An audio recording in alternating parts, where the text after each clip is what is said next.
ভার্সিটির ক্যাম্পাসের এক কোণে জড়সড় হয়ে কানে হাত দিয়ে মাথা নিচু করে দাঁড়িয়ে আছে তে। চোখ থেকে পানি গাল বেয়ে পড়ছে। তের দিকে অগ্নি দৃষ্টিতে তাকিয়ে আছে জংকুক। পারছে না তেকে উচিত শিক্ষা দিতে। ভয়ে তে জংকুকের দিকে তাকাতেও পারছে না। এদিকে কান্না করতে করতে তের নাজেহাল অবস্থা। হিচকি প্রায় উঠে গেছে, যাতে করে জংকুকের রাগ আরো কয়েক গুণ বেড়ে যায়। কান্না বন্ধ করতে তবুও কান্না করছে। আশেপাশের মানুষ নীরব শ্রোতা হয়ে সবটা দেখছে আর মজা নিচ্ছে।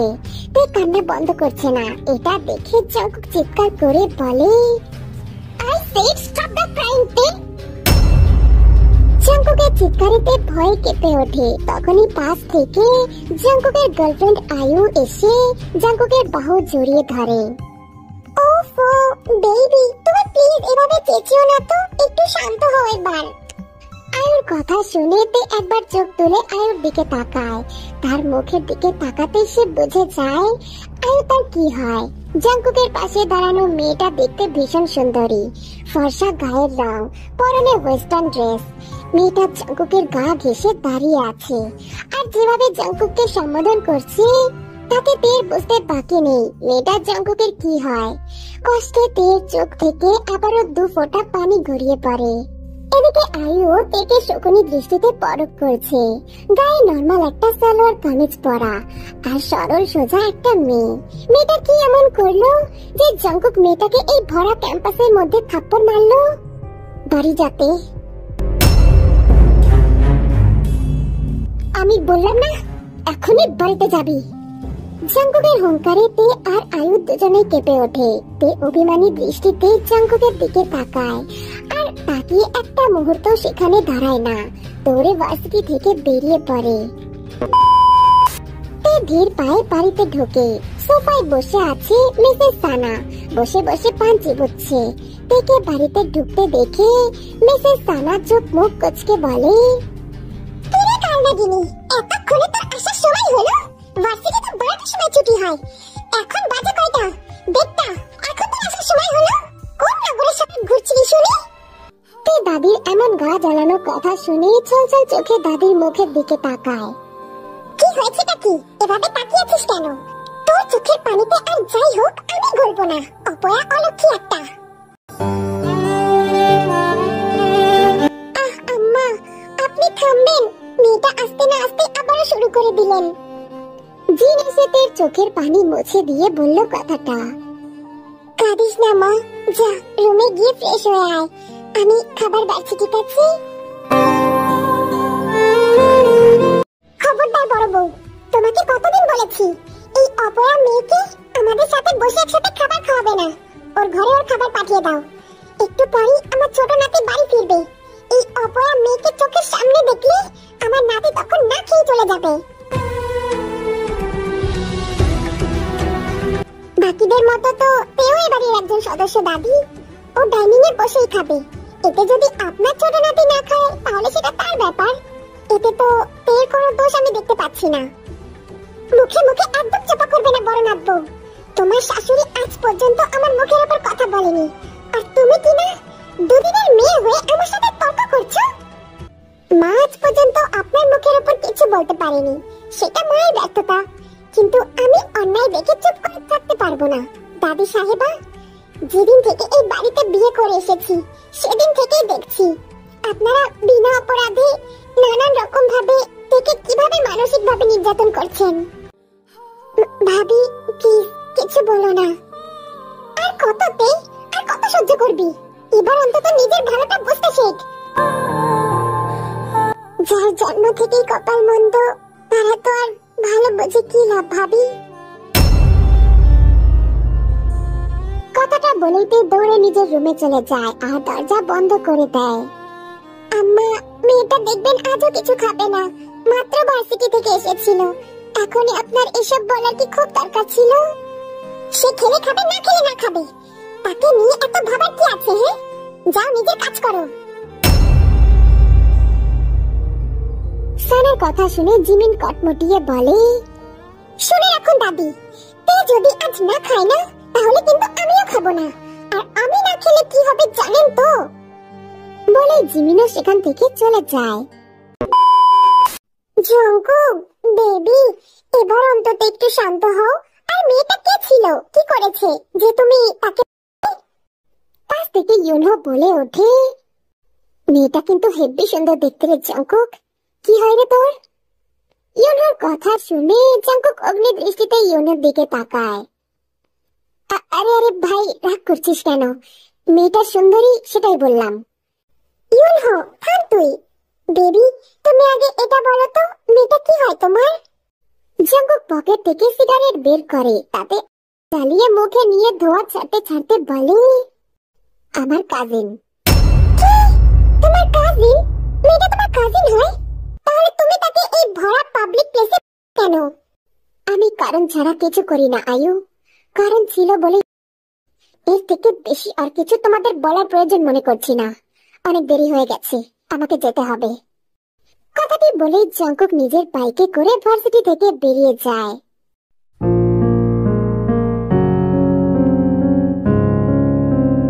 জিমিন সোফায় বসেছিল।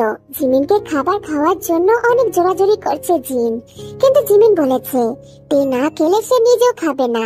জিন অনেক বুঝিয়েছে এভাবে না খেয়ে থাকলে জিমিনের পেটে থাকা বাচ্চারও কষ্ট হবে। 5 মাসের প্রেগনেন্ট সে, কিন্তু জিমিন সাফ মানা করে দিয়েছে। জিনও আর কিছুই বলেনি। টেবিলে খাবার সাজাতে থাকে। একটু পরই ওনার ছোট ছেলে বাসায় এসে খাবার চাইবে। তখনই হাওয়ার বেগে বাড়িতে প্রবেশ করে জঙ্কুক, চোখ মুখ গম্ভীর। কারো দিকে না তাকিয়ে সোজা সিঁড়ি বেয়ে তার রুমের সামনে চলে যায়। তারপর জোরে জোরে দরজায় নক করতে থাকে। তে, দরজা খোল। দরজা খুলতে বলেছি তো তোকে। তে বালিশে মুখ গুজে কান্না করছিল। জঙ্কুকের হুঙ্কারে তাড়াতাড়ি করে উঠে দাঁড়ায়।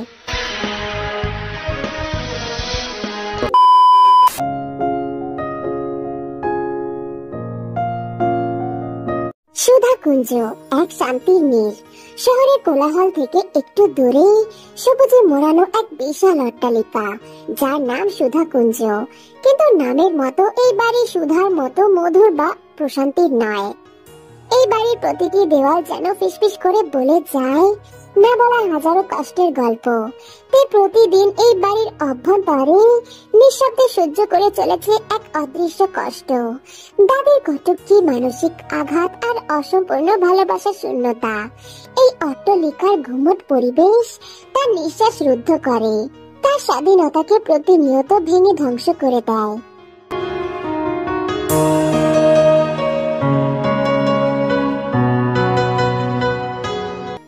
দাদু মিস্টার সুহো, তিনি ছিলেন খুবই শৌখিন মানুষ। তিনি অনেক শখ করে নিজের উপার্জিত টাকা দিয়ে এই বিশাল অট্টালিকার মতো দেখতে সুধা কুঞ্জ তৈরি করেন। মিস্টার সুহো আর মিসেস সানার দুটো ছেলে, বড়জন মিস্টার কিম নামজুন আর ছোটজন মিস্টার সুবেন। মিস্টার সুহো নিজের পছন্দ করে ওনার বড় ছেলে নামজুনের সাথে জিনের বিয়ে দেন। বছর ঘুরতেই জিনের কোল আলো করে সুধা কুঞ্জের প্রথম উত্তরাধিকারী মিন ইয়ুঙ্গি আসে। সকলে খুবই খুশি হয়। সুগার বয়স যখন 3 বছর, তখন জিনের আরেকটা ছেলে হয়, সেটা হলো জিয়ন জঙ্কুক। সকলে এবারও ভীষণ খুশি হলেও সবার একটা মেয়ের আফসোস থেকেই যায়, কারণ সুধা কুঞ্জের উত্তরাধিকারী কোনো মেয়ে নেই। দেখতে দেখতে আরো 4টে বছর কেটে যায়। এর মধ্যে মিস্টার সুহো দুনিয়ার মায়া ত্যাগ করে পরলোক গমন করেন। এর কয়েকদিন পর সুবিন এসে জানায় সে ইয়ুনজুন নামের একজন মেয়েকে ভালোবাসে আর তাকে বিয়ে করবে। মিসেস সানা নিজের ছোট ছেলেকে অধিক ভালোবাসতেন, তাই ছেলের সিদ্ধান্ত তিনি হাসি মুখে মেনে নেন। তারপর ধুমধাম করে সুবিন আর ইয়ুনজুনের বিয়ে হয়ে যায়। বিয়ের কয়েক মাস পরে ইয়ুনজুন গর্ভবতী হয়। তখন তার অবস্থা খুবই খারাপ হয়ে যায়। জিন তখন নিজের ছোট বোনের মতো ইয়ুনজুনের সেবা করে। একদিন ইয়ুনজুনের প্রসব বেদনা ওঠে। সবাই ইয়ুনজুনকে হসপিটালে নিয়ে যায়। ডক্টর ইয়ুনজুনের কন্ডিশন দেখে অনেকটাই বিচলিত হয়ে পড়ে আর তাড়াতাড়ি করে অপারেশনের ব্যবস্থা করে। প্রায় 3 ঘন্টা পর ডক্টর বেরিয়ে আসে। সকলেই যখন চিন্তিত হয়ে অপারেশন থিয়েটারের বাইরে বসে আছে, ডক্টরকে দেখে সবাই এগিয়ে যায়। ডক্টর সবার মুখের দিকে তাকিয়ে তারপর গলা ঝাঁকিয়ে বলে, মেয়ে বাচ্চা হয়েছে আর বাচ্চা একদম সুস্থ আছে।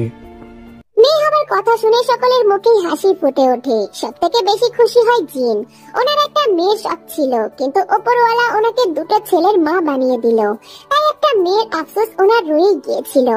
আজ তা পূরণ হলো। মেয়ে হওয়ার সংবাদে সবাই খুশি হয়, কিন্তু ডক্টর এখনো চিন্তিত মুখে দাঁড়িয়ে আছে। সুবীর এগিয়ে এসে বলে, আমার আমার ইয়ঞ্জুল কেমন আছে ডক্টর? আমি কি আমার ওয়াইফের আর বাচ্চার কাছে যেতে পারি? দেখুন মিস্টার সুবিন, আপনার ওয়াইফের কন্ডিশন খুব খারাপ। বেবি বের করার সময় অনেক প্রবলেম হয়েছে। হয়তো ওনার হাতে আর বেশি সময় নেই। ডক্টরের কথা বলার মাঝেই একজন নার্স দৌড়ে এসে বলে, স্যার জলদি আসুন, পেশেন্টের অবস্থা ভালো না। নার্সের কথা শুনে ডক্টর তাড়াতাড়ি করে চলে যায়। সুবিন ধপ করে ফ্লোরে বসে পড়ে। তার পাশে দাঁড়িয়ে সানা কান্না করছে। কিছুক্ষণ পর ডক্টর বেরিয়ে এসে বিষণ্ণ মুখে বলে, আই এম সরি মিস্টার সুবিন, আপনার ওয়াইফকে আমরা বাঁচাতে পারিনি। কথাটা শোনা মাত্রই হসপিটালের বাতাস যেন ভারী হয়ে আসে। সুবিন চারদিকে একবার চোখ বুলিয়ে চট করে ফ্লোর থেকে উঠে দাঁড়ায়। কেমন উদ্ভ্রান্তের মতো লাগছে তাকে। কারোর দিকে না তাকিয়ে চুপচাপ উল্টো ফিরে হাঁটা শুরু করে। কোথায় যাচ্ছে সুবিন? তোমার মেয়েকে একবার দেখবে না? ওই অপয়া মেয়ের মুখ আমি দেখতে চাই না ভাবি। ওই মেয়ের জন্য আজ আমার সুবিন আমাকে ছেড়ে চলে গেছে। বেঁচে থাকতে ওই মেয়ের মুখ আমি কোনোদিনও দেখবো না। কথাটি বলেই সুবিন হসপিটাল থেকে বেরিয়ে যায়। সবাই কেমন মূর্তির মতো দাঁড়িয়ে আছে। তখনই ভেতর থেকে বাচ্চার কান্নার আওয়াজ আসতেই জিন দৌড়ে ভিতরে চলে যায়। সেদিন সবাই ইয়ঞ্জুনের আর বাচ্চা মেয়েকে নিয়ে বাড়ি ফেরে, কিন্তু জিন বাদে আর কেউ বাচ্চাটাকে স্পর্শ পর্যন্ত করে না। সুবিনের কোনো খোঁজ নেই। যখন সবাই চিন্তায় চিন্তায় অস্থির, তখনই নামজনের কাছে খবর আসে সুবিনের গাড়ি করেছে আর সুবিন ওখানেই শেষ। এই খবর শোনার পর সানা প্রায় পাগলই হয়ে যায়। নিজের ছেলে আর ছেলের বউয়ের জন্য ছোট বাচ্চা মেয়েটাকে দোষারোপ করতে থাকে। জিন সেদিন বাচ্চা মেয়েটার সব দায়িত্ব নিজের হাতে তুলে নেয়। তারপর থেকে নিজের কাছেই বড় হতে থাকে সেই ছোট্ট মেয়েটা। জিন তার নাম দেয় কিম তেয়ং। একে জিন সবসময় নিজের সাথে রাখতো। সানাতে ছোট বয়স থেকেই তার সাথে খারাপ আচরণ করত। একদমই সহ্য করতে পারতো না তেকে। এদিকে জংকুক, তের এমন নীরবে মুখ বুজে সব মেনে নেওয়া, এসব দেখে মনে মনে তার প্রচুর রাগ হতো। কিন্তু কিসের এক অদৃশ্য অধিকার বোধে জংকুক সবসময় তের ওপর জোর খাটাতো। তের ব্যাপারে সকল সিদ্ধান্ত সে নিজে নিত, কারো কথা শুনতো না। তের বাইরে ঘুরতে যাওয়া, স্কুল কলেজ কোনো অনুষ্ঠানে অংশগ্রহণ করা সবকিছুতে জংকুকের পারমিশন নিতে হতো। জংকুক খুবই খিটখিটে মেজাজের, তাই তে জংকুককে দেখে খুবই ভয় পেত। জংকুক যা বলতো তাই করত। জংকুকের অপছন্দের কোনো কাজ করলে তেকে খুব। এসবের পর তে যখন কান্না করে তখন জংকুক আরো রেগে যায়। মূলত এই কারণগুলোর জন্য জংকুক থেকে সহ্য করতে পারে না। তের কান্না জংকুকের খুব কানে লাগে। ছোট থেকে জংকুক দেখে এসেছে বাড়ির সবাই তাকে অনেক অবহেলা করেছে, আর তে শুধু নীরবে চোখের জল ফেলতো, প্রতিবাদ করার চেষ্টাও করতো না। এমন মেরুদণ্ডহীন মানুষ জংকুকের একদমই পছন্দ না, তাই তের সাথে বসে খাবারও খেত না। এদিকে ছোট্টতে জংকুকের তদারকিতে বড় হতে হতে নিজের ছোট্ট মনে কখন যে জংকুকের জায়গা দিয়ে ফেলেছে সে নিজেও জানে না। কিন্তু এই কথাতে আজ পর্যন্ত কাউকে বুঝতে দেয়নি। নিজের মনের মধ্যেই লুকিয়ে রেখেছে অনুভূতি।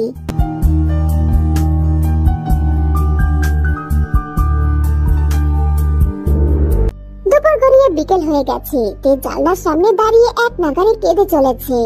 সেই যে জংকুক তার রুমে থেকে গিয়েছিল, তারপর থেকে তে শুধু জানলার সামনে দাঁড়িয়ে কেঁদেছে। চোখ মুখ ফুলে লাল হয়ে গেছে। কিছুক্ষণ পর পর ঠোঁট উল্টিয়ে কান্না করছে তে। হঠাৎই তার দরজায় কড়া পড়ে।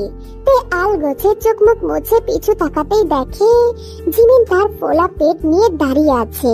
তে জিমিনকে দেখে দৌড়ে এগিয়ে যায়। ভাবি, তুমি এত কষ্ট করে উপরে আসতে গেলে কেন? আমাকে ডাক দিলেই তো পারতে। কিছু কি লাগবে তোমার? জিমিন তের বিছানায় এসে বসে পড়ে। তখনই জিন হাতে খাবারের ট্রে নিয়ে তের রুমে ঢোকে। এসব কেন এনেছো বড় মা? নিয়ে যাও, আমি খাবো না। তুই খাসনি বলে কিন্তু বড় বৌমাও খায়নি তে। এমন ছেলে মানুষই কেউ করে ভাবি? তুমি না খেলে তো তোমার পেটে থাকা ছোট্ট বেবিটারও কষ্ট হবে। কেন খাওনি তুমি? তুই আগে আমার পাশে এসে বস তো। সে যে ভার্সিটি থেকে আসলি, তারপর আর ঘর থেকে বের হলি না, আর কিছু খেলিও না। চল এখন আমরা ননদ ভাবি মিলে আগে কিছু খেয়ে নি, তারপর গল্প করব। জিমিনের কথাতে মৃদু হেসে বিছানায় বসে পড়ে। জিন খাবার সাজিয়ে দিয়ে চলে যায়। জিমিন খাবার খেতে খেতে তেকে বলে, এবার বলতো তে, কি এমন হয়েছিল যে আমার রাগী দেবর ভার্সিটি থেকে বাড়ি এসে তোকে মারলো? জিমিনের প্রশ্ন শুনে তে খাওয়া বন্ধ হয়ে যায়, চুপচাপ বসে থাকে।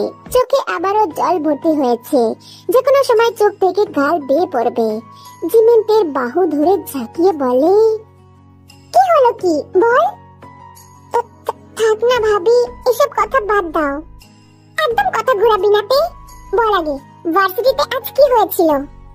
তে জানে যতক্ষণ না তে সবকিছু খুলে বলবে জিমিন তাকে ছাড়বে না। তে নাক টেনে বলতে শুরু করে, আসলে ভাবি, ক্লাস শেষে আমার বন্ধু ন্যান্সি আছে না, ও বললো আজ ভার্সিটিতে একটু ঘুরে তারপর বাড়ি ফিরবে। আমি ন্যান্সিকে অনেক বারণ করেছিলাম জানো, কারণ আমি জানি জাঙ্কুক ভাই ওই ভার্সিটিতে পড়ে, আর জাঙ্কুক ভাই আমাকে এভাবে ঘুরতে দেখলে খুব বকবে। কিন্তু ন্যান্সি আমার কথা শুনলই না, তাই অবশেষে আমি রাজি হয়ে গেলাম। আমি আর ন্যান্সি যখন আশেপাশে ঘুরছিলাম, তখন একটা ছেলে ন্যান্সিকে পিছন থেকে ডাকলো, আর ন্যান্সিও ছেলেটার কাছে চলে গেল। আমি কিছুটা দূরেই দাঁড়িয়েছিলাম। কথা বলার এক পর্যায়ে ছেলেটি আমাকে হাত দিয়ে ইশারায় বাই জানালো। হয়তো ন্যান্সি তাকে বলেছে আমি ন্যান্সির বন্ধু, সেই হিসাবে ছেলেটিও আমাকে বিদায় জানিয়েছে। সেখান থেকে তারপর সে চলে যায়। এইটুকুই শুধু।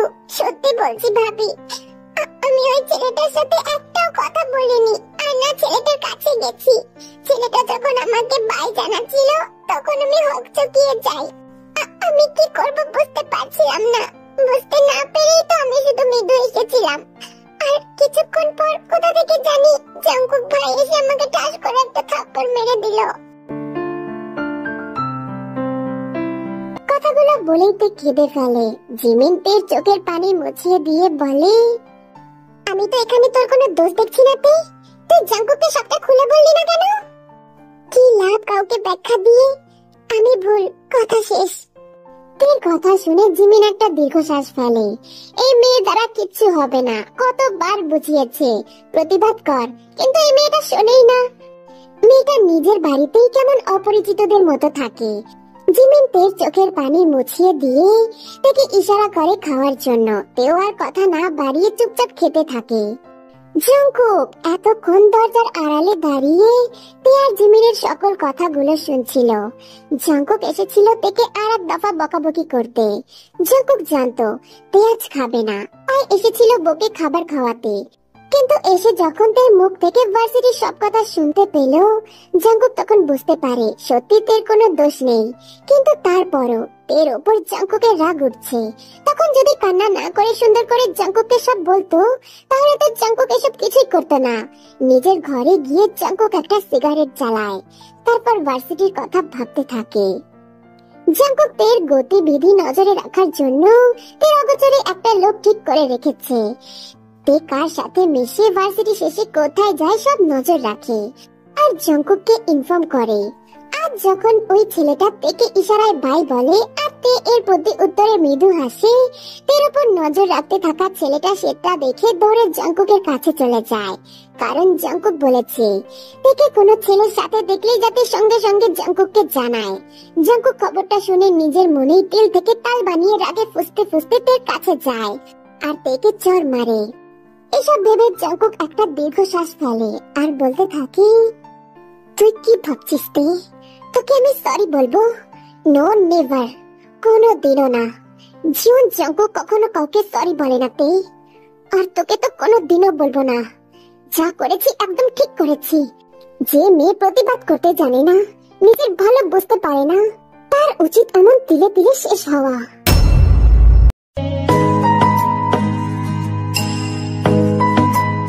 দিনের আলো ফুরিয়ে রাত নেমেছে। জিমিন বারান্দায় দাঁড়িয়ে এক মনে আকাশ দেখছে। তখনই কেউ একজন ফোলা পেটে হাত রাখে। জিমিন জানে এটা কে হতে পারে। জিমিন মৃদু হেসে বলে, বেবির পাপার এতক্ষণে আসার সময় হলো বুঝি? কি করব বলো, বেবির পাপার যে অফিসে অনেক কাজ থাকে। বেবির মাম্মা বেবির পাপার উপর অনেক রাগ করেছে। একদম কথা বলবে না, যাও তুমি ঘরে যাও। আমি না হয় আদর করে বেবির মাম্মার রাগ ভাঙিয়ে দেব। কথাটি বলেই সুগা জিমিনকে শক্ত করে জড়িয়ে ধরে আর এসে দেয়।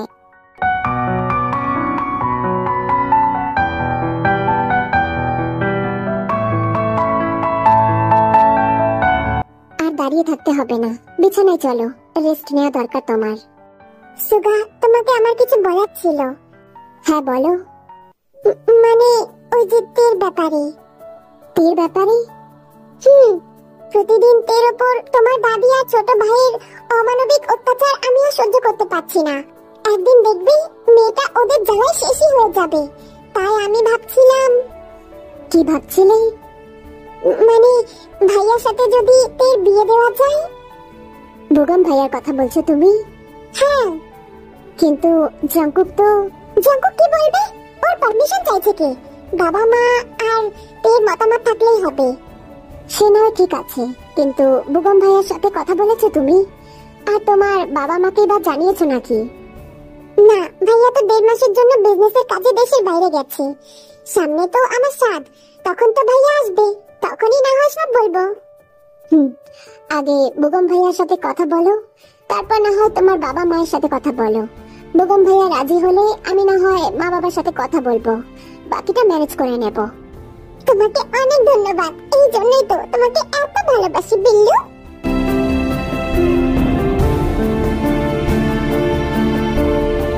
জিমিনের পাগলামি দেখে সুগা মুচকি হেসে জিমিনকে জড়িয়ে ধরে, কিন্তু সুগার চোখে মুখে এক ধরনের চিন্তার আভাস ফুটে ওঠে।